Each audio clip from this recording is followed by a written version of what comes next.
C'est presque de l'info, c'est la revue de presque de Nicolas Canteloup. Et c'est Marc-Olivier Fogiel qui est avec nous ce matin. Bonjour Marco. Eh oui, bonjour Julie, bonjour Thomas Soto. Bonjour Nicolas Canteloup et Marco. Bonjour à tous, bonjour à tout le studio, tous Thomas. Vous avez suivi un petit peu, le mercato télé. Thomas Joubert vous en a parlé. Ah oui, Thomas parle beaucoup. Oui, après PPDA et Jean-Pierre Elkabbach, c'est William L'Emergie qui rejoint Canal+. Donc c'est plus une chaîne de télé, c'est l'hospice Sainte-Zézette. Sainte-Zézette. Non, Sainte-Zézette, oui. Non mais franchement, si la moyenne d'âge, Julie, des téléspectateurs augmente autant que celle des animateurs, est-ce qu'il est judicieux, je pose la question, de conserver le fameux film porno du samedi soir? Non. Bah oui, non mais je pose la question. Oui, je trouve ça, pardonnez-moi, c'est Patrick. Oui, bonjour à tous. Je trouve que cette remarque est un petit peu déplacée sur votre antenne. Oui, elle est même carrément dégueulasse. Ah, Jean-Pierre Elkabbach. Ouais, salut les plocs. Oh bah ça va, oui. Ah, ça va, on se connaît. Je sais qui vous êtes. Ça c'est du racisme anti-vieux.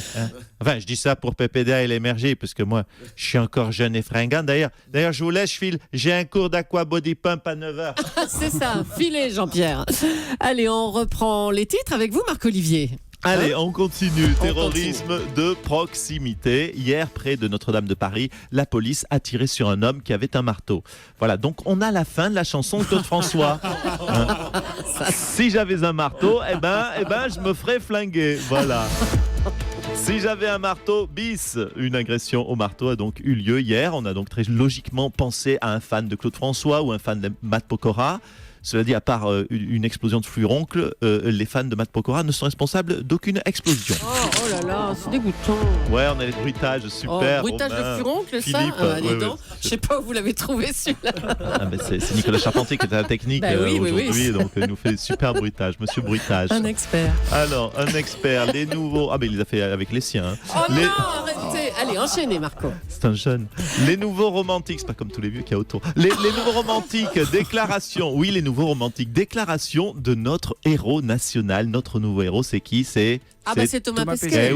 Thomas Pesquet qui a déclaré, je cite, c'est vraiment dans le texte, la chose qui m'a le plus manqué, c'est ma femme. Voilà, chose femme, ok, super. Là, il a dit la chose qui m'a le plus manqué, c'est ma femme, mais c'est pas tout, c'est ma femme et le fromage. Voilà, un gars qui sait parler aux femmes. Les filles, arriver juste derrière un Saint-Marcelin ou un Maroilles, ça a dû faire plaisir à Madame Pesquet. Oh oui. Et vous savez, c'est ça les Thomas, Julie, c'est des séducteurs. Hein, Thomas? Thomas Pesquet encore. Thomas Pesquet encore, il va bien, le médecin de l'astronaute juge spectaculaire la vitesse à laquelle il récupère. Bon, on est content pour lui. Enfin, quand même, en 4 jours, il a cassé 10 verres. Oui, parce que dès qu'il boit un verre, il le lâche dans le vide pensant qu'il va flotter. Et le soir, il demande aussi à faire un câlin à un Russe. Oui, mais qu'est-ce que vous voulez, Thomas, ça marque quand même 6 mois dans l'espace. Comme vous dites, oui. C'est comme vous, 4 ans dans le studio, vous allez voir dans votre cuisine, vous allez refaire la radio. Et puis un point Qatar, vous le savez, le Qatar est attaqué de toutes parts pour ses relations troubles avec les terroristes. Pas de bol, on a appris que le Qatar, on a le dit hier sur notre antenne, est actionnaire majoritaire du groupe Lagardère qui possède Europe 1. Oui. Alors, chers auditeurs, on est obligé de faire un point. Ne vous inquiétez pas, évidemment, ça ne va rien changer. Simplement, dans la matinale, on doit rajouter une chronique de plus, c'est tout. La chronique, le terrorisme, c'est sympa. Oui, bonjour, c'est Nicolas Barret.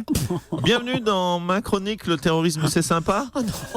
Car il y en a assez de stigmatiser, de dire toujours que le terrorisme, c'est mal. Oui, il y a des choses positives. Par exemple, la reconstruction des lieux qui ont explosé. Ça peut créer de la croissance dans le bâtiment. Écoutez, Nicolas. On est en train de déraper ? Oui, stop. On vous remercie, Nicolas Barret. C'est bon. Un mot de... Et merci Marc-Olivier, à bientôt. Mon Dieu, ils sont malades. Un mot de... Mais ils sont fous, non ?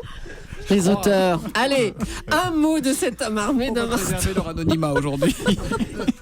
On va pas les dénoncer. Un mot de cet homme armé d'un marteau qui a attaqué un policier hier sur le parvis de Notre-Dame de Paris. Gérard Collomb, vous êtes le nouveau ministre de l'Intérieur. Oui. Arrêtez, Thomas, je peux pas continuer. Oui. Vous êtes le nouveau ministre de l'Intérieur, hein ? Oui. On sait. Oui, Vous vous êtes rendu sur place hier. Hein. oui. Oui. Oui, écoutez, même si vous ne dénoncez pas les auteurs de Monsieur Canteloup, j'ai déjà leur fiche. Écoutez, je me suis rendu à Notre-Dame de Paris car je ne vous cache pas que la situation nous inquiète beaucoup au ministère de l'Intérieur. Vous avez peur d'une nouvelle vague de terrorisme? Non, mais comme c'est la mode des concerts de soutien, nous avons très peur que la troupe de Notre-Dame de Paris se reforme. Je ne sais pas ce qu'en pense M. Joubert, mais j'espère qu'il fera un petit billet là-dessus. Il y a eu assez de mal comme ça dans cette histoire. Bon, un mot encore des attentats qui ont frappé Londres. On a appris hier que la police anglaise connaissait l'identité du troisième tueur. Oui, c'est tout à fait exact. Moi-même, je suis actuellement en train... autant vous le dire, d'étudier les fiches afin de mieux comprendre l'identité de chacun et de chacune. Ah, vous avez les fiches S des tueurs? Non, les fiches des artistes qui ont participé au concert d'Adriana Grande à Non, Manchester. C'est Ariana Grande. Oui, Ariana Grande. oui, voilà. Parce que je ne vous cache pas que je n'en connais pas un. Les Black Aspis, Justin Bieber, Pharrell Williams Lémergie. Non, c'est juste Pharrell Williams. C'est bon. Ah bon? Oui, Ouais, y c'est a dommage pas- parce que, voilà, pour le coup, je connaissais William Lénergie. Arrêtez avec votre racisme anti-vieux, arrêtez de taquiner mon collant. C'est vrai. Arrêtez. Et mon collant, c'est du collant. poulet. Oui, c'est bon. On a rajouté. C'est vrai que Monsieur Collomb, vous êtes le doyen de ce gouvernement. Hein. Elle est bonne, mon collant, c'est du poulet. Il y en a qui comprennent en ce moment. Vous Monsieur êtes bien Collomb. dans votre tête tous autour, là. Monsieur Collomb, ça ne doit pas être toujours facile hein, pour vous d'être en prise avec la société moderne. Vous êtes le doyen du gouvernement. Oh, pas du tout. Je m'inscris en faux. Je connais très bien, vous savez, le dossier anglais, puisque j'ai été à l'école avec la reine Elisabeth. J'ai eu cette Oh, chance. mais arrêtez, elle a 91 ans, ça tient pas votre histoire. Oui, je sais, c'est vrai. J'ai un an de plus qu'elle, mais sachez qu'elle avait sauté une classe. C'est pour ça qu'on s'est retrouvés ensemble dans la même classe. C'est ça. Merci Gérard Collomb et bravo à Nicolas pour la voix. François Bayrou n'exclut pas un référendum pour sa C'est loi. quoi ces publicités déguisées, là? Hein? Et mon collant, c'est du poulet. François Bayrou n'exclut pas un référendum pour sa loi. Véranda Kina, moi aussi j'ai le droit. Un référendum donc pour sa loi sur la moralisation de la vie politique. Bonjour Monsieur Bayrou. Oui, bonjour. Permettez-moi de vous dire que ce matin, c'est un joyeux bordel. Donc, revenons à nos moutons. S'il vous plaît. J'ai décidé d'organiser un référendum autour de la question qui sera celle-ci.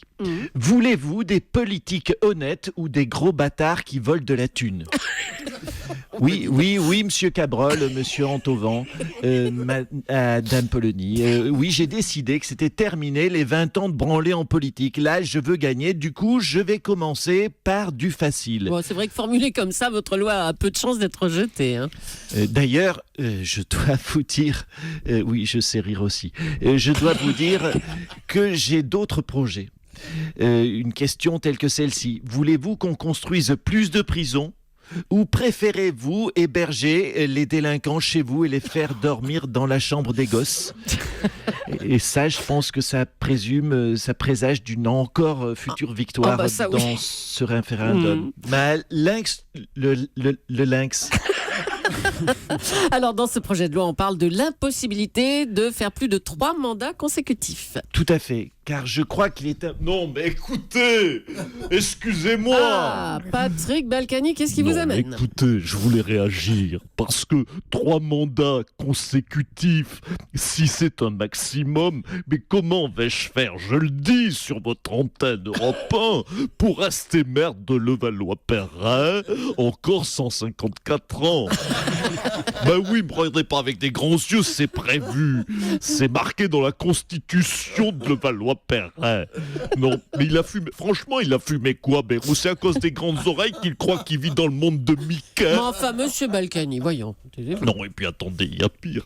L'interdiction de recruter des membres de sa famille. Non mais on marche sur la tête. C'est qui va annoncer la nouvelle à Isabelle, hein?